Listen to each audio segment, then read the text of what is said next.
A paz do Senhor, queridos irmãos, estamos aqui para a lição de número 12, contando e agradecendo sempre com a sua audiência. Mas temos um recadinho para você e já estaremos de volta em nome do Senhor Jesus.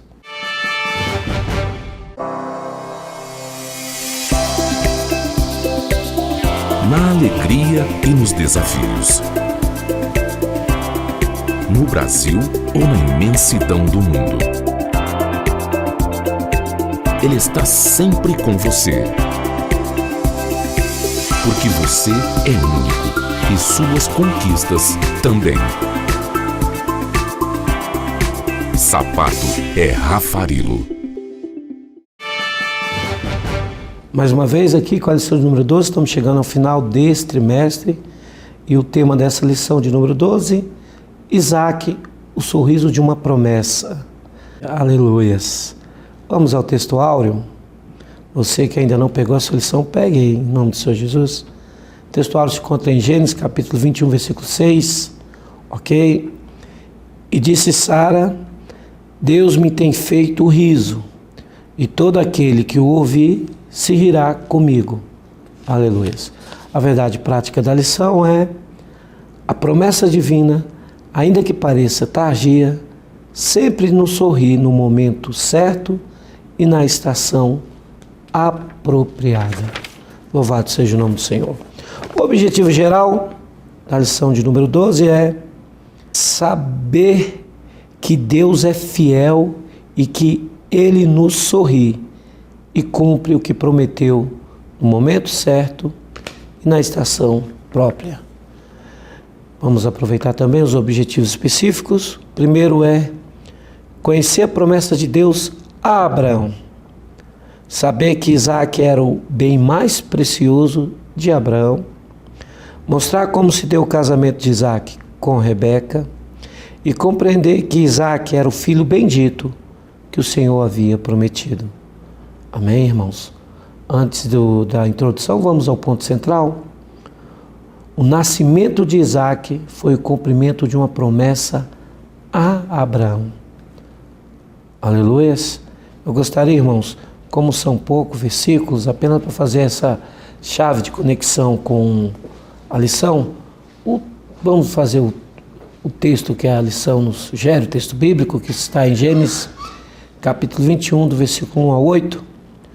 O primeiro versículo diz assim: E o Senhor visitou a Sara como tinha dito, e fez o Senhor a Sara como tinha falado. Versículo 2: E concebeu Sara e deu a Abraão um filho na sua velhice, ao tempo determinado que Deus lhe tinha dito.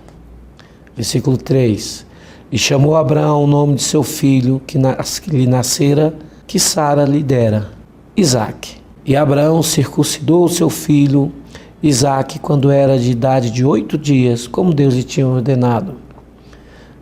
E era Abraão da idade de 100 anos quando lhe nasceu Isaque, seu filho. E disse Sara, Deus me tem feito riso, e todo aquele que ouvir se rirá comigo. Disse mais, quem diria Abraão, que Sara daria de mamar a filhos, porque lhe dei um filho na sua velhice? E o versículo 8, e cresceu o menino e foi desmamado. Então Abraão fez um grande banquete no dia em que Isaque foi desmamado. Louvado seja o nome do Senhor. E uma das promessas que Deus fez ao patriarca Abraão é que lhe daria um herdeiro. Além de lhe prometer a terra de Canaã como possessão. Quanto vale o tempo de uma promessa? Será 25 anos? Será 10, 15 anos? Irmãos, o tempo de uma promessa de Deus não importa para nós. Importa é a fidelidade dele em cumprir aquilo que ele prometeu. Nós temos aqui nessa lição, aparece praticamente 5 personagens que dariam um roteiro de um bom filme, dariam um roteiro de uma peça teatral com vários atos, várias cenas. Entra em cena aqui Abraão, que nós poderíamos dizer que é o responsável por tudo. Depois Sara, a encrenqueira. Depois Agar, a escrava. Então seu filho Ismael, o bastardo. E aí aparece Isaac, o inocente. Porque não, é claro, eu estou apenas aqui parafraseando, para dizer que quando Deus promete, irmãos, não há nada que possa impedir as suas promessas em nossas vidas. Com certeza você já ouviu aquela frase: quem tem promessas de Deus não morre. Irmãos, quem tem promessas de Deus morre. O que não morre é a promessa. Ele vai cumprir antes que morramos, antes que partimos. As promessas de Deus, elas são maravilhosas e com certeza pela sua soberania absoluta naquilo que Ele designou. O escritor aos Hebreus, no capítulo 10, versículo 23, ele vai dizer: retenhamos firmes a confissão da nossa esperança, porque fiel é aquele que prometeu. Falar em promessas de Deus, mesmo que às vezes nós encontramos algo que seja contrário em nossas vidas ao que Deus requer de nós. Eu me lembro do apóstolo Paulo, quando escreve ao jovem pastor Timóteo, a sua segunda epístola, capítulo 2, a partir do versículo 11, ele vai dizer o básico de um Deus que promete e cumpre as suas promessas. Ele vai dizer assim: fiel é esta palavra, se com Ele morremos, com Ele também viveremos. Se com Ele sofremos, com Ele também reinaremos. Porém, se o negarmos, Ele permanece fiel, porque Ele não pode negar a si mesmo. Interessante isso. Há toda uma base que, se formos infiéis, como o apóstolo Paulo deixa enfático, Ele permanece fiel. Ele prometeu, Ele cumprirá. Amém? Queridos e amados irmãos, se passaram então 25 anos aqui, o tempo da promessa de Deus na vida de Abraão. Eu não sei qual é o tempo da promessa de Deus na sua vida, mas com certeza Deus a cumprirá. E Abraão agora ainda está sem herdeiro e numa história totalmente ativa. E agora ele se questiona porque precisa sim de um herdeiro, mas para Deus nada é impossível. Deus prometeu e assim o faria, que do ventre de Sara nasceria o herdeiro. Para amenizar a situação, Sara tem um plano. E a personalidade de Sara aqui é bem notória no que se diz respeito àquela mulher que quer dar uma ajuda para Deus quando não é necessário. Deus não precisa de ajuda para cumprir as suas promessas. Então, Abraão tem o seu primogênito Ismael, mas não era essa a promessa de Deus. A promessa de Deus era que de Sara sairia o herdeiro de Abraão. Amém? Vamos então aí para a lição, o tópico primeiro, Isaac, o sorriso tão esperado, e aproveitando já indo também para o primeiro subtópico, o nascimento do riso. No tempo de Deus, então, Sara dá à luz a Isaac. Naquela tenda, então, houve-se uma grande alegria. Você imagina dois velhinhos, um casal, tão avançado de idade, comemorando o riso, sorrindo com o choro de uma criança, com o embalo de um bebê no colo, como está aí, nós lemos no texto aqui, como está em Gênesis 21, versículo 7, olha o que Sara, no seu momento eufórico de êxtase e alegria, diz: quem diria a Abraão que Sara daria de mamar filhos, porque lhe dei um filho na sua velhice? ela pergunta para Abraão, quem diria, Abraão? Só Deus, né? Só Deus para cumprir. O segundo subtópico é Isaac e Ismael, como eu falei na introdução. Sempre que nós estudamos sobre Isaac e Ismael, nós entendemos que aqui podemos usar a tipologia bíblica para dizer que Isaac representa sim a obra do Espírito Santo e Ismael a obra da carne, porque vai haver esse contraste entre esses dois irmãos. Isaac era o filho da promessa, ninguém tinha dúvida disso. Coube entender que Ismael, não que ele seria o indesejado, mas, vamos dizer, seria a representação da vontade humana de querer ultrapassar ou dar um jeito na situação. Aquela história de que tem sempre o jeitinho brasileiro, quem sabe Sara pegou isso ao pé da letra e envolveu Agar, mais vidas, nesse plano que com certeza não daria certo, traria consequências tristes, ok? Mas aconteceu o que era esperado.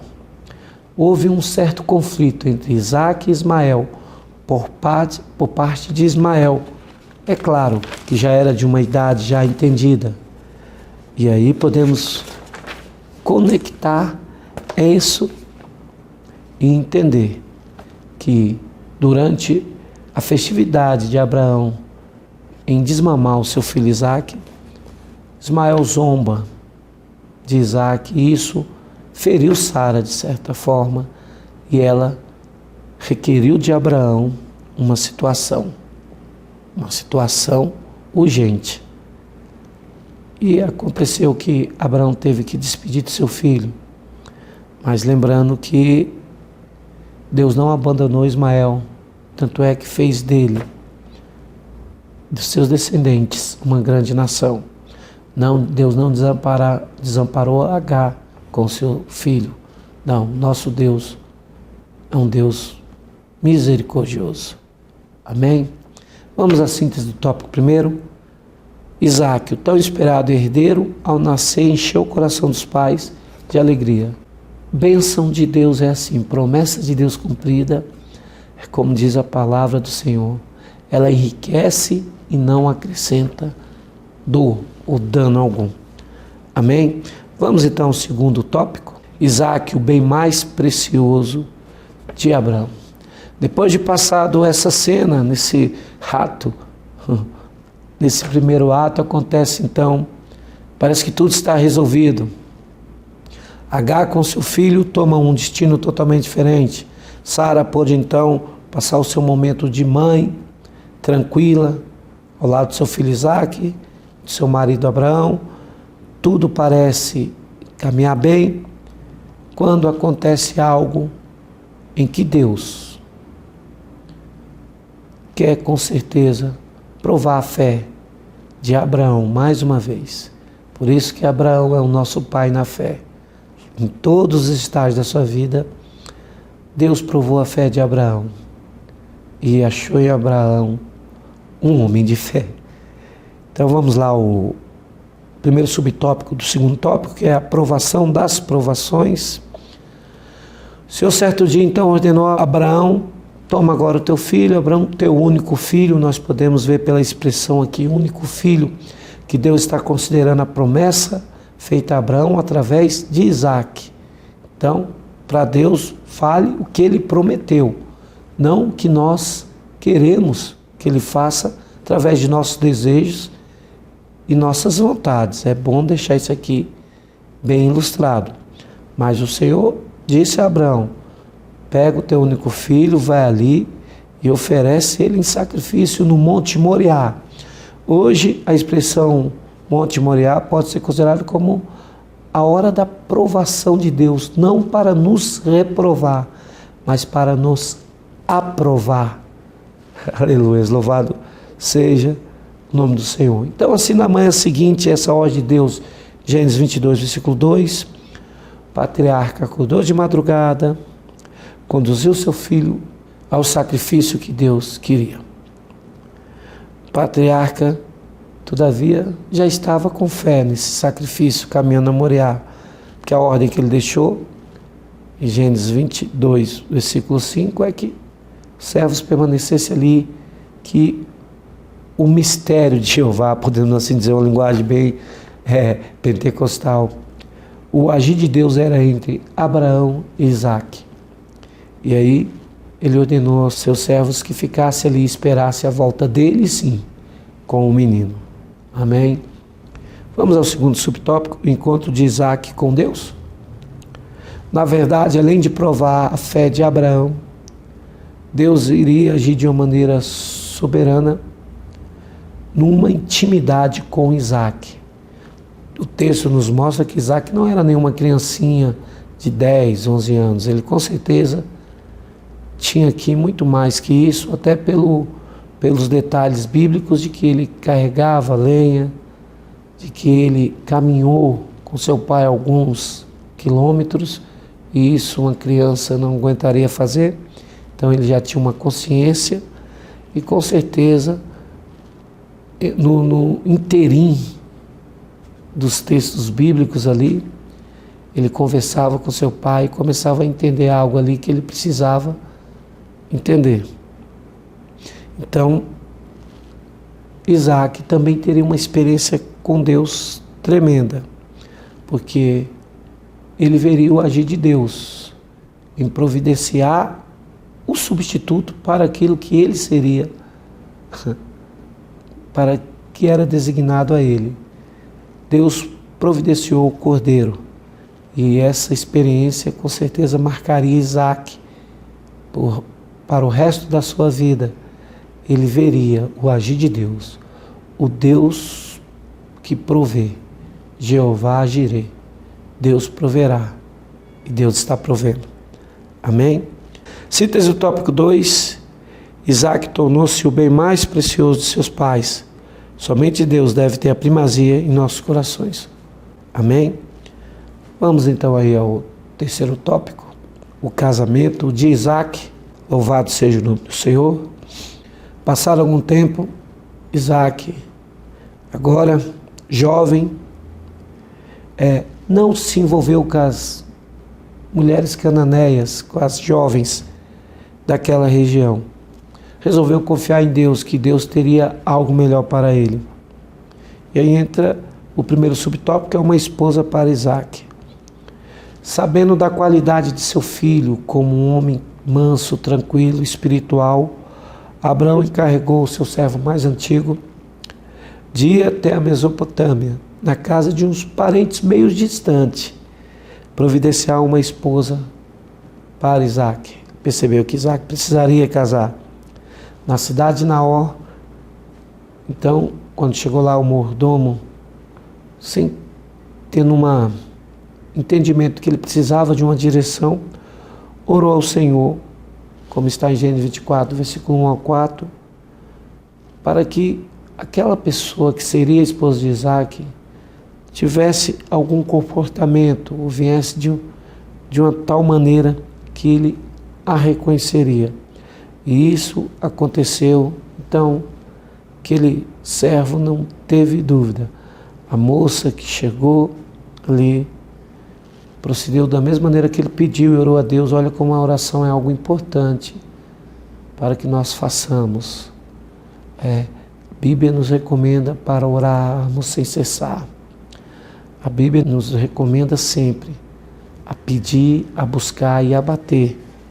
E aqui foi a maneira que a Bíblia nos ensina, como aquele servo foi muito sábio em orar a Deus para que as coisas acontecessem conforme ele pedisse.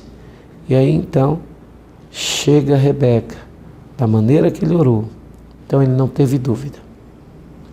Vamos aí ao segundo subtópico do terceiro tópico, casamento de Isaque. Tendo já providenciado tudo, questão familiar, então Eliezer tem a autorização da família de Rebeca para a levar para Canaã. Então Rebeca acompanha o servo e O encontro com Isaac é algo de muita valia, porque Isaac estava no campo, com certeza orando, fazendo uma atividade, louvando o nome do Senhor, quando ele avista Rebeca. E aí você pode imaginar a cena de um filme romântico, paixão à primeira vista. E os dois então ali se encontraram, ela é tomado todo o procedimento, então Isaac casa com Rebeca, com certeza, Deus aprovando essa união. O terceiro subtópico é os filhos que não vinham. Assim como Sara, Rebeca também era estéril. Isaac podia fazer como a sua mãe fez e tentar dar um jeitinho na situação, já que Rebeca não podia gerar filhos. Mas ele, como homem espiritual, orou a Deus e esperou em Deus para que Deus agisse em seu favor, em favor da sua esposa Rebeca, para que acontecesse um milagre de Deus.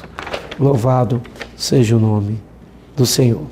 Passaram-se, é claro, algum tempo até que isso acontecesse, pelos cálculos bíblicos, aí 20, 25 anos. Mas Deus prometeu, porque de Isaac, nós sabemos, viria Jacó, e de Jacó, as tribos de Israel. Em uma dessas tribos, nasceria o Redentor da humanidade. Então Deus é fiel. Vamos então aí terminar com o quarto tópico, que é Isaac, o bendito do Senhor. Vamos ao primeiro subtópico, que é príncipe de Deus. Isaac tinha uma vida abençoada porque ele era promessa de Deus a Abraão. E o que é promessa de Deus? Com certeza, de uma maneira espiritual, de uma maneira esplêndida, vai nos abençoar também. E Isaac, com essa bênção de Deus acompanhando tudo que ele fazia, prosperava, ele atraiu para si algumas invejas. E uma dessas é o poderoso rei Abimeleque de Gerar. Começou a querer disputar com Isaac, começou a achar ruim essa situação. Vemos que isso acontece sempre quando nós somos abençoados por Deus, quando a unção de Deus está conosco. Temos o caso de Saul e Davi. Como as bênçãos de Deus às vezes atraem inveja, porque é Deus que nos abençoa. Não adianta as pessoas questionarem isso. Então, o rei Abimeleque reconheceu que ali não tinha como ele lutar com alguém que é abençoado por Deus. E ser príncipe de Deus era realmente ser uma pessoa abençoada. Esse título caiu bem para Isaac. E vamos aí ao segundo tópico, que é o profeta de Deus, que nós podemos entender que Isaac, além de ser uma promessa de Deus cumprida, um homem de Deus, um servo de Deus, um homem de oração, calmo, tranquilo, bom filho, consequentemente, se é bom filho, vai ser bom marido, bom trabalhador, bom patrão, porque essas são as características de alguém que é fiel a Deus e obediente, santo na presença de Deus. Agora ele também nos mostra como profeta, porque quando ele impetra as bênçãos aos gêmeos, Esaú e Jacó, nós podemos entender que de uma maneira profética ele está se referindo à continuidade dessa profecia às nações, que viria dos dois filhos, que foi um milagre de Deus para que Rebeca gerasse. Os filhos de Rebeca, os filhos de Isaac também foi promessa de Deus. E agora Isaac usa o seu termo profético como profeta de Deus para os seus filhos. Mesmo parecendo uma situação desastrosa em que Jacó engana seu irmão e que Jacó tenta enganar o seu próprio pai Isaac, nós percebemos que o que vale é o teor profético daquela situação. Naquele momento, Isaac profere a bênção, profere a circunstâncias futuras na vida daqueles 2 filhos. Possamos entender isso e aplicar isso bem em nossas vidas. Quero responder a pergunta que eu fiz na introdução. Quanto tempo podemos esperar por uma promessa de Deus?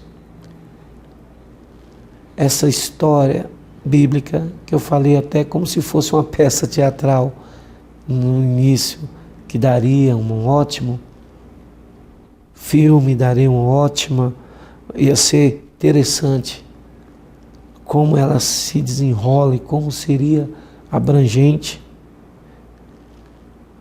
É uma história real, não é apenas uma biografia.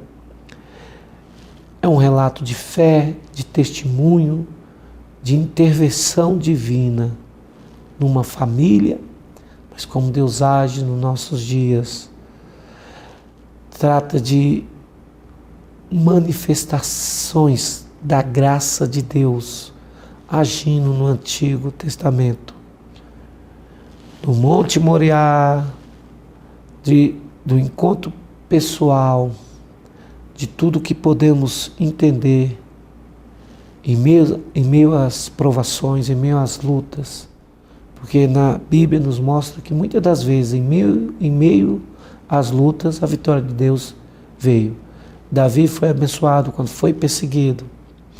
Aqueles 3 jovens na fornalha, meio à tribulação, obtiveram bênção do Senhor. Os discípulos na tempestade puderam entender a provisão de Deus.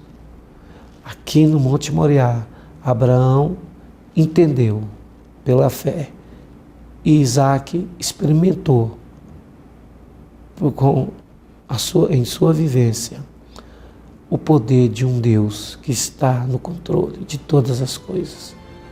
Jeová Jireh, o Deus que vai providenciar em nossas vidas aquilo que Ele prometeu. Ele é fiel para cumprir. Que Deus abençoe as vossas vidas. Um beijo no coração, a paz do Senhor. E até a próxima lição, se o Senhor assim permitir. Fique com Deus. Amém.